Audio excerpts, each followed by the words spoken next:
Tonight, the families of Tumbler Ridge shooting victims sue the company responsible for ChatGPT and its CEO. You had as many as 12 people on their safety team jumping up and down, begging their leadership to tell the authorities. Why the wrongful death claims will be tried in California, not British Columbia. Grilled on the war with Iran, the head of the U.S. Defense Department fires back. Your hatred for President Trump blinds you to the truth of the success of this mission. Fans of the Vancouver Whitecaps worry the team may be leaving for Las Vegas. This just cannot happen. Here's Caicedo pulling it back. It's Brian White. The economics of the beautiful game. From CBC News, this is The National with Chief Correspondent Adrian Arsenault. Thanks for joining us. 11 weeks after the shooting tragedy that ruined their lives, 7 Tumbler Ridge, BC families are seeking accountability, suing the company whose AI model the shooter allegedly used to help plan the attack. The lawsuit claims OpenAI and its CEO failed to notify police of the shooter's interactions, but should have. Lawyers say the families are pursuing damage awards in a California court because those are capped at a limited amount in Canada. This lawsuit comes just days after OpenAI's CEO sent a written apology to the Tumbler Ridge community.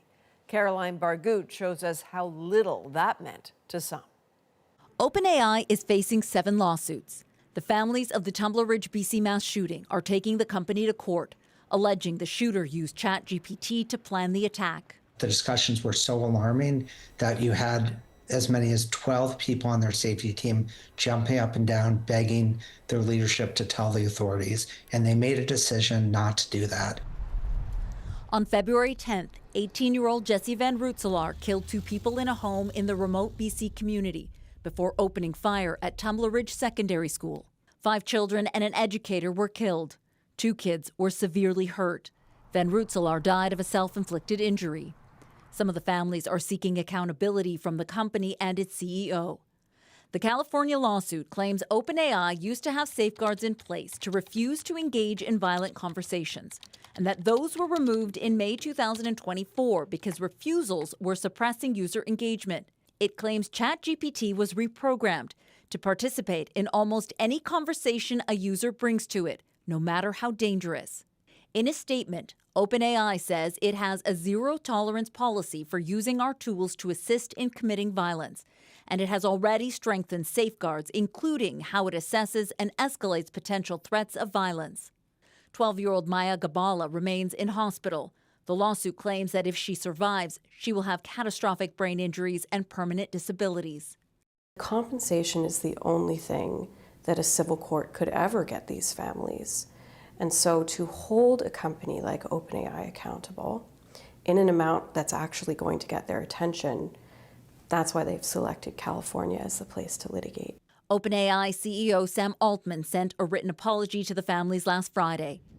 In a statement shared by her lawyers, Gabala's mother questions whether Altman used ChatGPT to write it. She said the apology is empty, soulless, and lacks any human warmth. Only a machine could have put those words together and called it an apology. And to think a simple phone call could have prevented this. OpenAI has not yet filed a statement of defense in this lawsuit. And Caroline, what is the status of the RCMP investigation?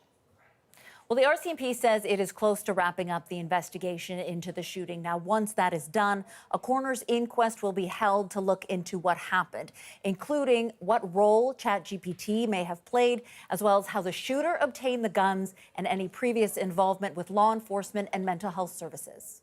All right, thank you. That is Caroline Bargout in Vancouver tonight. Canada is pouring money into growing and upgrading its military, but right now, money alone isn't enough. What's also needed are people in numbers and in skills. Marie Brewster got an exclusive interview with the Chief of the Defence Staff about that transformational push. Canada's military faces a daunting mission to more than triple its size, and the country's top general, who is close to presenting her recommendations to the federal cabinet.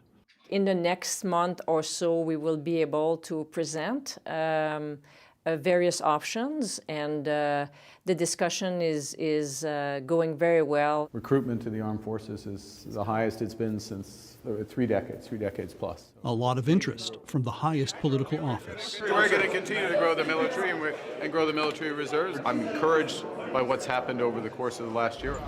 The Prime Minister is encouraged by a modest turnaround in military enrollment numbers reported last week, partly spurred by last year's substantive pay raise. There's also renewed urgency. New equipment programs appear to be coming together quickly. And we can show you around. Two companies bidding on Canada's submarine contract have submitted their final proposals. The Air Force's first new F-35 comes off the assembly line later this year, in the face of a major pilot and technician shortage. The military has a long way to go to ensure it has enough personnel to staff and maintain those ships and planes. It is now about 8,500 short of its current modest target of 100,000 members. It wants to have almost 500,000 ready to fight in a crisis. And there are lessons being learned from allies already at war. We had a specific Ukrainian situation where we did explore mobilization. So this is, of course, contributing to how we are going to build our own solution in Canada. I hope that the plan that is coming from the Chief of Defence Staff will be taken seriously by this Liberal government and that they'll actually put the resources behind it. This week's fiscal update tried to make it more attractive to join the reserves by offering paid skills training, a $275 million program, a drop in the bucket with what a full mobilization plan would need. Marie Brewster, CBC News, Ottawa. Details of a diplomatic incident involving Canada and Iran are unfolding tonight. The head of Iranian soccer appears to have been denied entry to this country while en route to a FIFA meeting in Vancouver. Cameron McIntosh is tracking the story for us. Cam, what more do we know? Well, Adrian, Meditaj is the head of the Iranian Football Federation. He also served in and has ties to the Islamic Revolutionary Guard Corps, which the Canadian government calls a terrorist organization. Now, non-state Iranian media is reporting that the Canadian government issued him a permit to allow him to attend the FIFA Congress in Vancouver. Immigration Canada has not confirmed that, but the reporting goes that once Taj arrived in Canada, he was not allowed entry into the country. The Foreign Affairs Minister was asked about this today. She did imply that permission was granted and then later revoked. It's not my personal lead, but my understanding is that there is a revocation of the permission. It was unintentional, but I'll leave it to the minister to indicate. How did this guy get on a plane? He's an Iranian regime official, like clearly documented. I think a simple Google search would have told them that. Now, this file does belong with the immigration minister, who did not comment today. So, Cam, this TRP, temporary residency permit, who would be eligible for one? So anyone who's normally ineligible to come to Canada but may have a specific reason to be here. So yes, an official from a hostile country coming in for an international event could qualify. Immigration lawyer David Garson says a FIFA event could qualify, but to have that permission granted and then revoked? If someone's issued a TRP and they're at the port of entry and CBSA, Canada Border Services, says, you know, we're not going to let you in, that would be extraordinary. Now, FIFA has not responded to requests for comment. Meanwhile, Iranian media is reporting the regime is chalking this up to the misconduct of Canadian officials. Canada will be hosting the World Cup along with the U.S. and Mexico. Iran will play its first round matches all in the United States, where President Trump has said that the Iranian players are welcome. Regime officials are not. Adrian? All right, Cam, thank you. That is Cameron McIntosh in Winnipeg tonight. Now, as Cam mentioned, the FIFA World Cup is inching ever closer, and today, city and federal officials announced funding to help support the hosting duties. Toronto is ready, and we look forward to welcoming the world safely and with pride. Ottawa is putting up $145 million towards security for both Toronto and Vancouver. The public safety minister called the strategy a massive coordinated security effort. The tournament kicks off in June.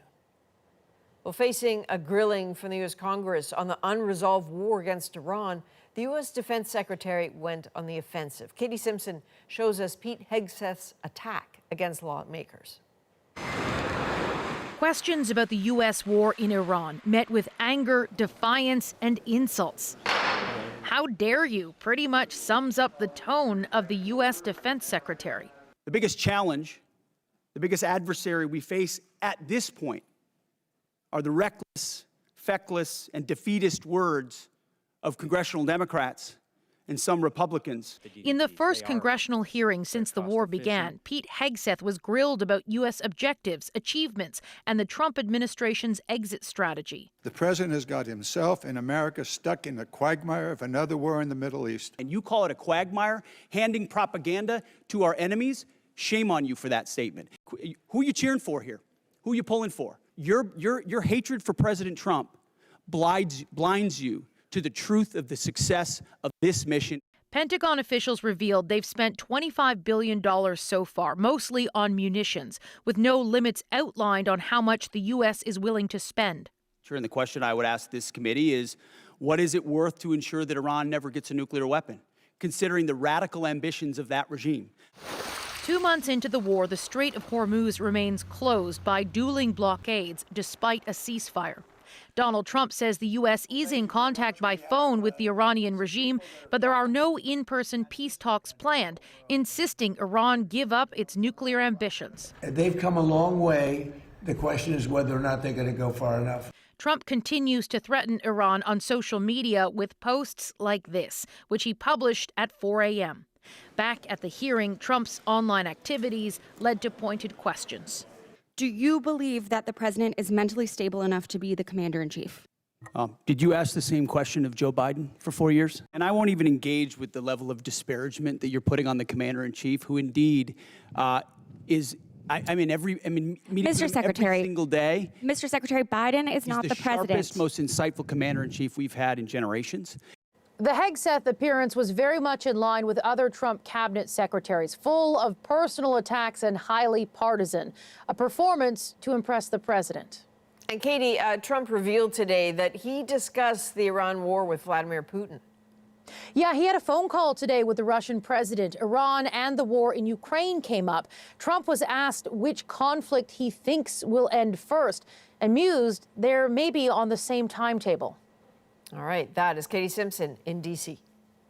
We're going to break down the staggering cost of munitions the U.S. military has already used against Iran and why it is so hard to get new ones. That's coming up a little later in the program. Well, former FBI Director James Comey appeared in a U.S. federal court after being indicted for posting a picture of seashells arranged in the numbers 8647. 86, you know what 86, it's a mob term for kill 'em. You know, you ever see the movies? 86 'em. The mobster says to one of his wonderful associates, 86 'em. That means kill 'em. So the image, interpreted by some, including clearly the 47th president and his Department of Justice, as a threat. Comey says he is innocent. A judge tossed out a separate case against Comey last year.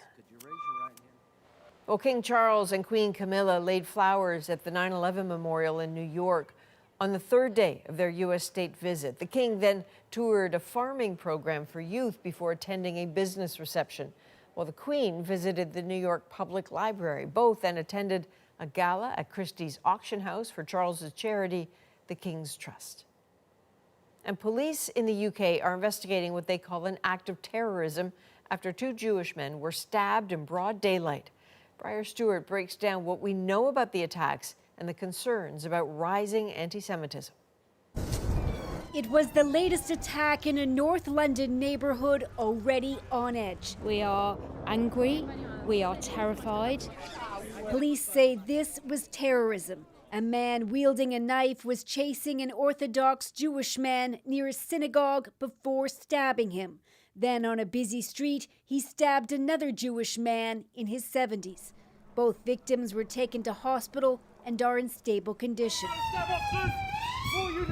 At the time, police thought the suspect might have been carrying an explosive device. Get on the floor! Officers tasered and detained him. But the first to respond to the scene were actually volunteers, part of a community patrol. As the police commissioner and the local MP tried to address the media, they were shouted down by some in the crowd, chanting shame. Shame on you! It is completely understandable why Jewish Londoners feel afraid. That's why we're putting so much extra policing into these events.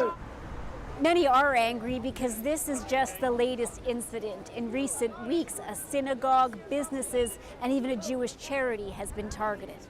In that incident, 4 ambulances were torched. An Islamist group suspected of having Iranian links said it was responsible for that attack and for Wednesday's stabbing, but those claims haven't been verified. Police say the suspect in this case had a history of violence and mental health issues. We need to get to the root causes of extremism and anti-Semitism. And so the government says it's working to bolster security, and some say many more officers need to be on the street. I don't like it, and I have a feeling that is only the start. I have a feeling. I hope I'm wrong. Do you feel safe on the streets here? No. And she says she and others felt that way even before Wednesday's attack. Briar Stewart, CBC News, London. Students in a village in the occupied West Bank are back in school a week after one of their classmates was shot and killed. Tom Perry traveled to that community and has more on the surge of violence by Israeli settlers. A warning, some of the footage is disturbing.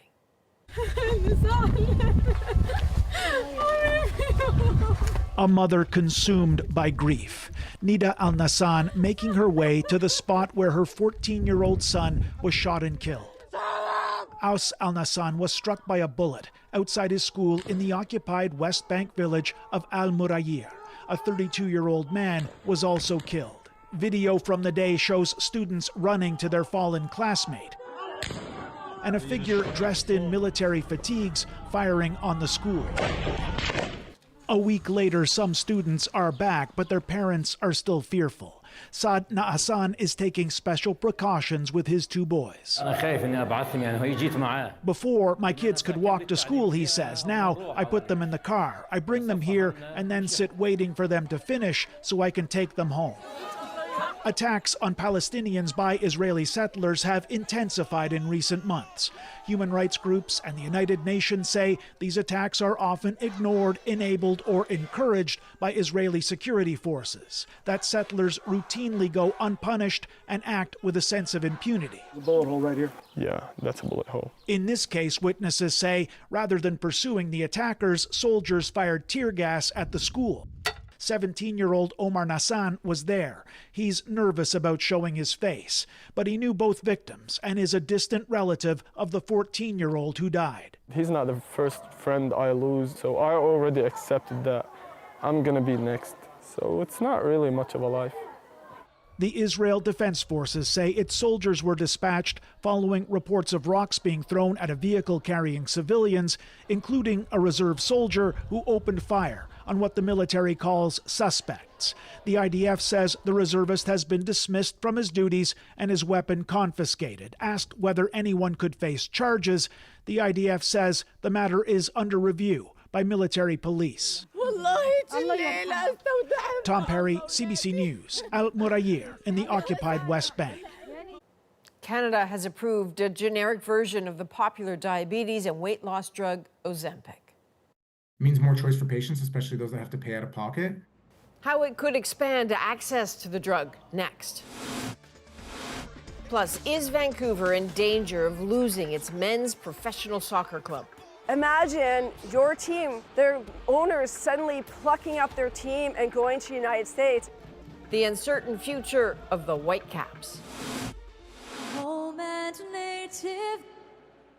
And later, after a microphone mishap, fans at a U.S. hockey game come to the rescue.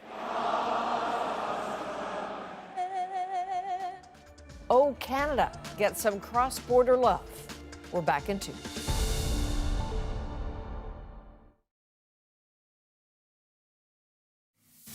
We have some people that have captivated the attention of the whole world, not just our country, the whole world. That is clearly Donald Trump hosting the Artemis II astronauts and their families in the Oval Office today, congratulating the crew including Canadian astronaut Jeremy Hansen, on their lunar flyby. He praised their courage before taking questions from the press on unrelated topics, ranging from UFO disclosures to the war in Iran. Well, Canada has become the first G7 country to approve a generic version of Ozempic. The move could eventually mean wider access to the drug and lower prices for patients. Lauren Pelly shows us why so many Canadians might be looking forward to that. An estimated 3 million Canadians are already taking drugs like Ozempic, a number that could skyrocket. Health Canada has approved the country's first generic semaglutide injections for type 2 diabetes. And with 8 more submissions in the pipeline, regulators could greenlight more generics in the coming months or even weeks. It means more choice for patients, especially those that have to pay out of pocket, especially for those that are trying to use it for weight loss and it's not covered by insurance. Right now, many patients pay upwards of $200 a month for brand name drugs. But experts say more competition could eventually slash generic prices by up to 90%. We need more companies to get approved to get the real cost savings. We all know it, right? The dreaded hollowed out face, Ozempic face. You know, I see this term all over social media, Ozempic face. Ozempic has become part of the zeitgeist, often talked about like a fad diet rather than a long-term medical treatment. Diet culture not only promises transformation, but then it attaches failure to the person. Sandra Elia says medications are an exciting shift, but just one piece of the puzzle for tackling obesity, something she's long struggled with herself. It would be really easy to believe that medicine is going to be the silver bullet. These are drugs. They're not supplements. This doctor urges patients to be cautious. Like any drug, before somebody takes it, they need advice from a healthcare professional. They need to know what to expect. At the same time, a growing body of research shows these blockbuster drugs could have broad benefits, from impacts on inflammation and arthritis to combating heart attacks and stroke. That's remarkable. There aren't many drugs that have had that degree of study going on. This marks a new era for semaglutide use in Canada. More options, more patience, and more questions about what's coming next. Lauren Pelly, CBC News, Toronto. The war with Iran has seriously depleted some of the U.S.'s most sophisticated and expensive weapons. We're shooting bullets and missiles at a rate that exceeds our ability to produce them. Andrew Chang breaks down why Trump's missile math doesn't add up. Plus, the war has caused jet fuel prices to surge, with airfares already rising. You're going to have the same amount of Canadians all competing for fewer seats available on planes. What it could mean for your travel plans. The National breaks down the stories shaping our world. Next.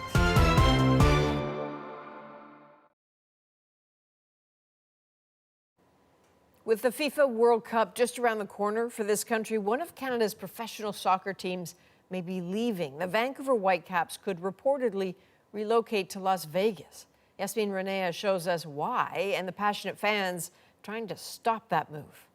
Save the Caps! Save the Caps! Vancouver Whitecaps fans are drawing a line.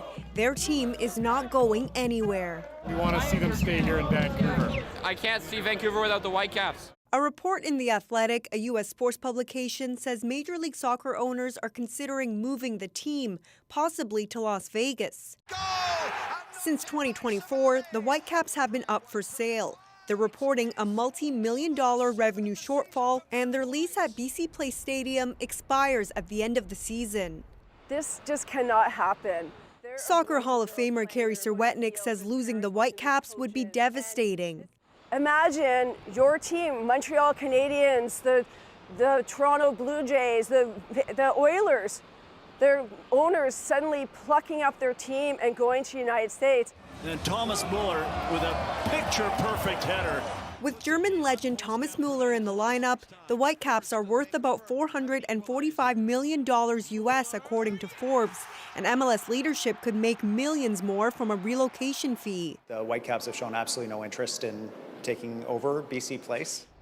The provincial government, which owns BC Place, says it's willing to negotiate a long-term deal, but claims MLS owners want to move the team because of a huge profit to be made. If there are some genuine things that they need done to keep the team here, we want to see that happen. It's wonderful free-flowing football from the Whitecaps. Despite troubles off the field, the team is currently one of the best in the league and regularly sells out home games. We love playing in Vancouver. We love the fans, and but that's all that stuff is up to powers that are out of our control. So, BC Premier David Eby met with the MLS commissioner Wednesday. The league says it prefers to keep the team in Vancouver, but has to evaluate all options. Yasmin Ranea, CBC News, Vancouver.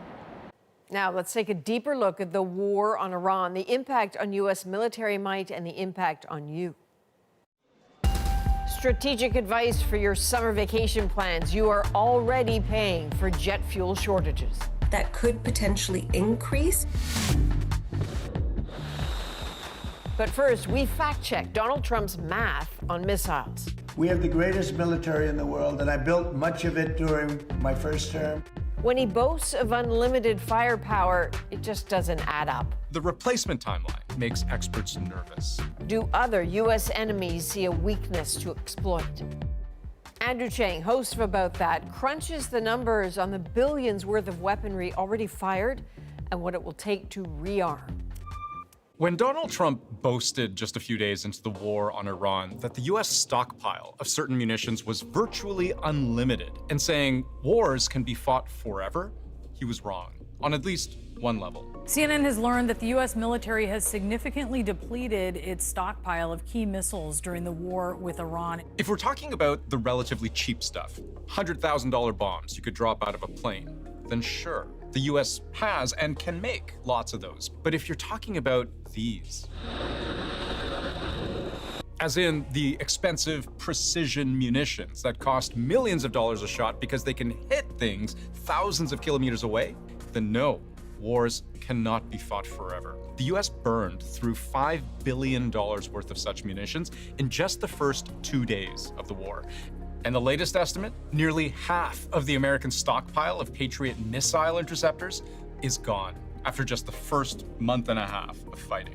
And Trump knows this, and we know he knows, because the Pentagon is scrambling right now to ramp up munitions production, covering off the risk of a shortfall. So let's try to answer the question. Is the U.S. running out of ammo? One of the things that really bothers me about this whole thing, this whole war against Iran, is that what is that doing to our defensive posture elsewhere in the world?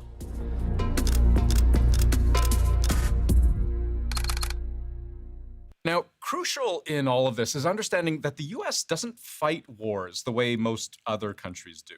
It's not trying to win long, drawn-out fights like a boxer trying to win on points. It's trying to win quickly by knockout. Iranian television showing massive craters, plumes of smoke and debris scattered throughout Tehran.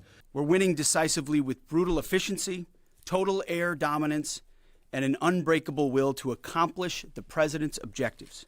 The United States strategy in warfare has been less a war of attrition and one of shock and awe. This is where Trump's exquisite class of weaponry, as he likes to call it, comes in. That's a bit of Pentagon slang for cream of the crop munitions that can cost millions of dollars each, but that the U.S. has burned through at a staggering pace.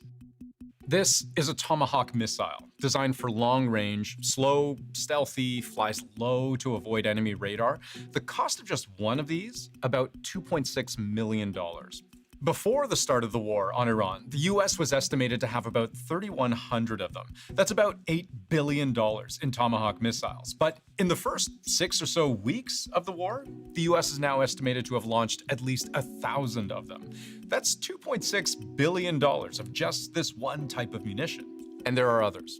The American THAAD defense system intercepts ballistic missiles high above the earth. One of these interceptors, just one, costs about $15.5 million.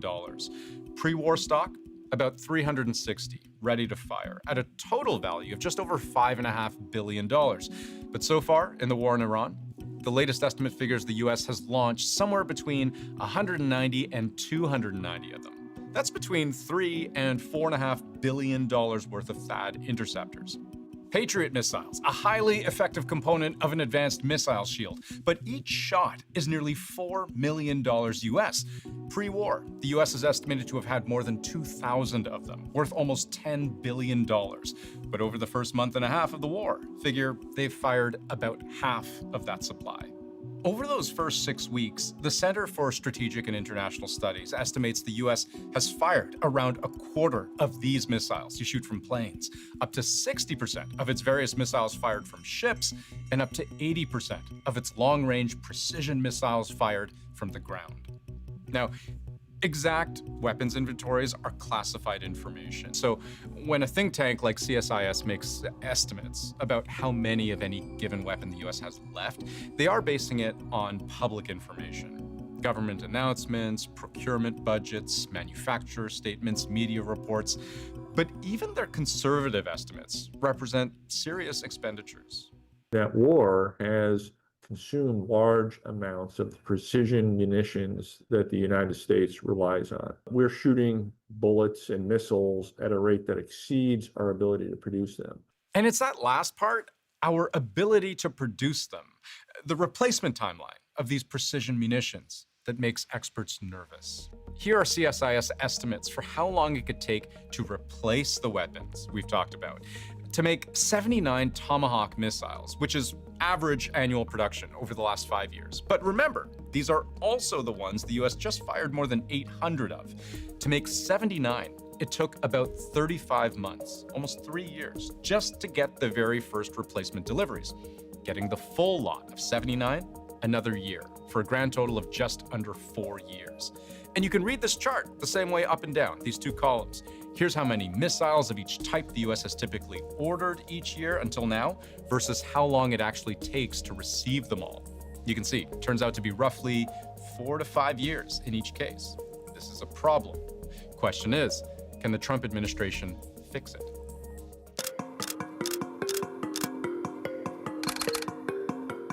The US government has known since well before the start of the war in the Middle East that its weapon stockpiles needed attention. From July last year, the Department of Defense was getting cold on Ukraine. It was rigorously examining and adapting its approach to supporting them in the war, while nodding to this other pressure, preserving US forces' readiness for administration defense priorities. A month later, reports of an internal Defense Department memo raising the option to divert certain weapons and equipment intended for Ukraine back into US stockpiles toward replenishing dwindling American supplies. And on Patriot missiles specifically, CNN sources noting that supplies are in the red.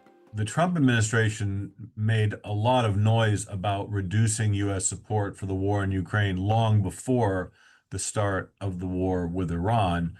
And the US at this point wasn't only thinking about clawing back existing weapons, it was also planning on investing in new ones heavily. The president says he wants to rebuild America's military, $150 billion in the big, beautiful bill. When Congress approved an extra $150 billion in defense spending last summer, one of the key line items, $25 billion for munitions. The total budget for the Department of Defense last year, more than $1 trillion.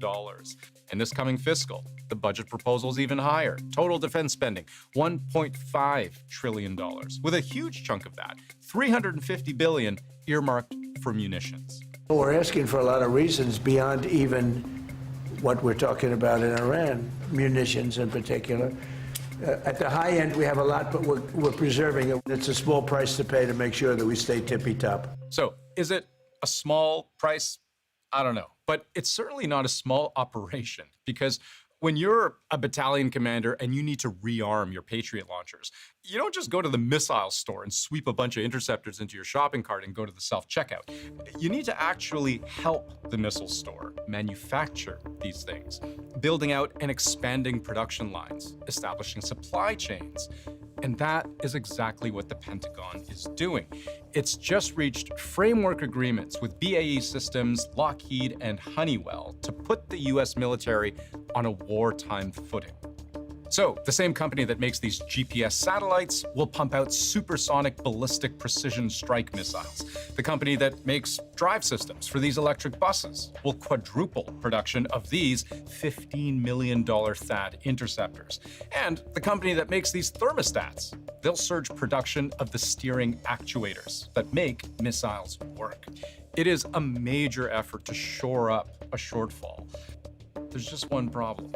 Even if you had the materials and even if you had available slack capacity in the manufacturing facilities, you still need additional people to operate those facilities and to turn out the weapons. None of those things exist. Yes, the US industrial base is not a light switch. If you think from the point of view of these companies, when you're waiting through long periods of peace, you optimize for that. You're not bracing indefinitely for full wartime surge capacity. So when war hits, you get the call, you need a workforce. You need training for that workforce. You need to figure out contracts, logistics, and how to spool up the size of your operation very quickly and many times over. Without high confidence that the U.S. government would buy those weapons, they are not inclined to expand manufacturing capacity, which is not so unreasonable for any company. So making replacement weapons takes time. But what if, while you're rebuilding, another war breaks out with a much more menacing adversary?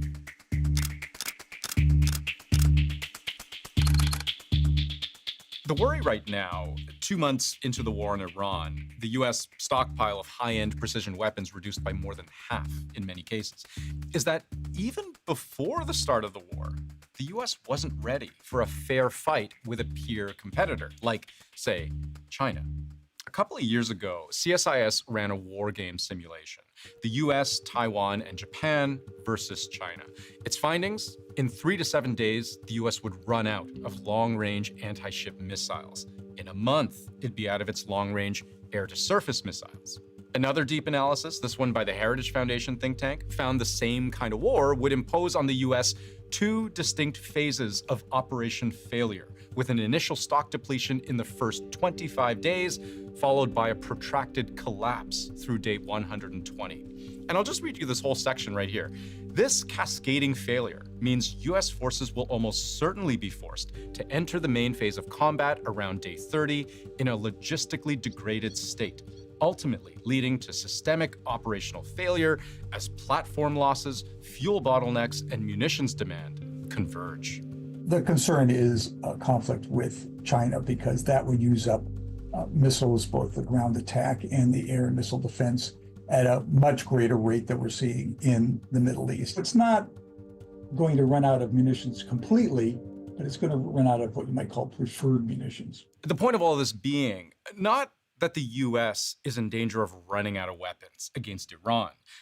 Nobody thinks that. And just to be clear, there's also not really any indication that a country like China sees such a vulnerability here, that it's going to launch some kind of all-out attack. There are just too many other considerations for that, besides how many tomahawks the US has. But the US is bearing a weakness. If the perception takes hold that the US isn't a bottomless well of might, that it can't wage unlimited war, that it is stretched, then that sends a country like China a murky message about how it can project power in provocative ways. China has launched its most extensive and closest military drills around Taiwan. The Chinese war games are simulating the seizure and blockade of key parts of Taiwan, which Beijing claims as its own territory. There's this window of vulnerability in the Western Pacific because of inventory depletion. China's been very clear that they intend to reunify Taiwan, but when and how has been a debate. As one of the experts we spoke to for this story put it, a country that can regenerate combat power quickly is a country that is dangerous to fight over time. A country that visibly cannot is one that invites probing. So if you're Russia, China, North Korea, right, the traditional named adversaries, and the United States is engaged in a short war, and it has depleted its munition stocks, right, you might scratch your head and go, is this a strategic opportunity that we can take advantage of? What this means is that when the war on Iran ends, it doesn't really end. This war is one the U.S. will be feeling for years. Taiwanese officials say they are keeping close watch on the Iran war. But one thing to note, Chinese President Xi Jinping has challenges with his own military. He recently purged several top generals, a move analysts say to consolidate his own influence, which could take some time. Up next, that war on Iran is driving up the cost of flying. We found a few ways you can try to cope. When you get to the airport, and all of a sudden the baggage fee went from $50 to $75. We'll prepare you for a few more potential surprises.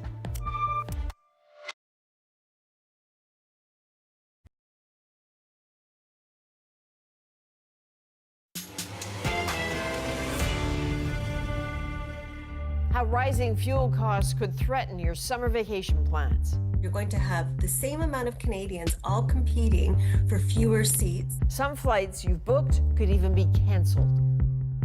Ashley Fraser has tips on some of the flights that are most at risk and why it makes sense to book right now. So you may have heard that Europe has 6 weeks or so jet fuel left. Fuel prices are nearly double what they were before the war in the Middle East began. But what does that mean if you're planning on traveling this summer? Two things are going to happen. One, capacity will be reduced by the carrier, so you'll have less choice. And two, prices are going to go up. Flight prices were already climbing due to inflation.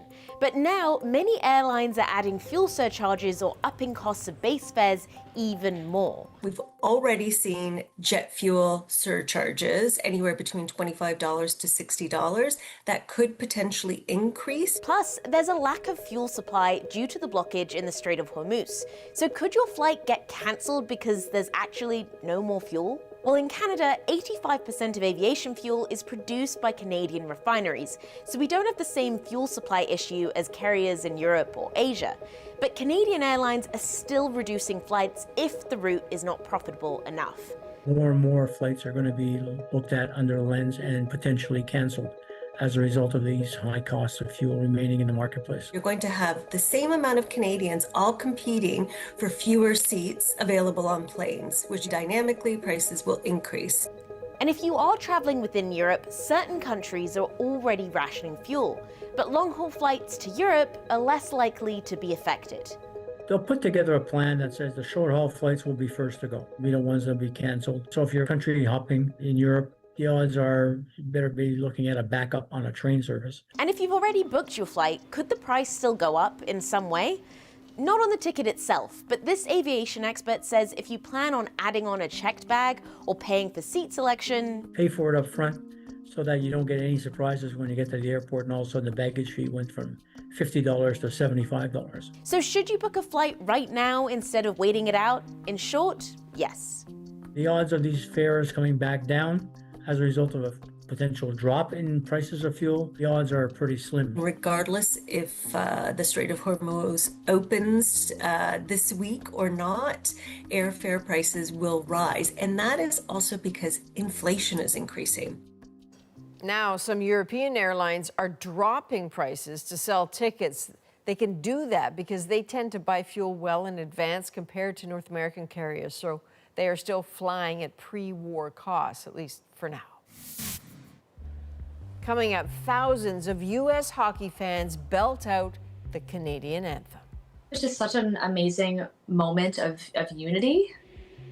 Why Buffalo fans stepped in to sing "O Canada" next in our moment.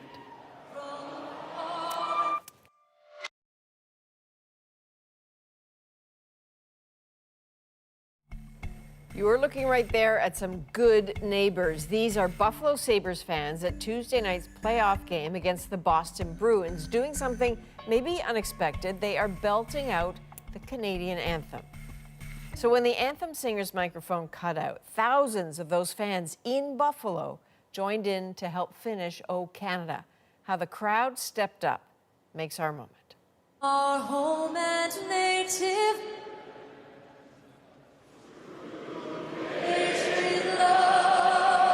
I went to start the anthems, and the microphone was cutting in and out. The crowd started joining in, and they helped me finish the Canadian anthem.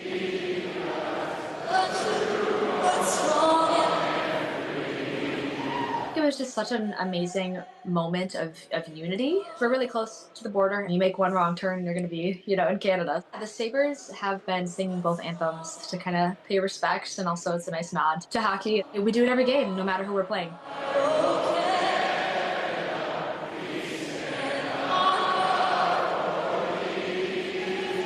But it was really cool to hear that everyone knows the Canadian too. Everyone was loud and the place was booming.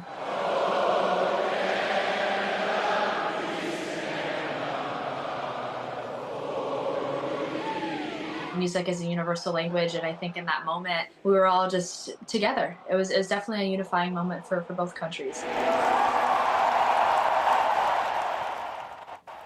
That's how you do it, neighbor. That's how you do it. Thank you very much to all those fans in Buffalo. You sounded fantastic. And again, they do it every day. It doesn't matter if there's a Canadian team playing. Whenever there's a game, they play O Canada, and that was beautiful. From all of us at The National, thanks for being with us. I'm Adrienne Arsenault. Take care.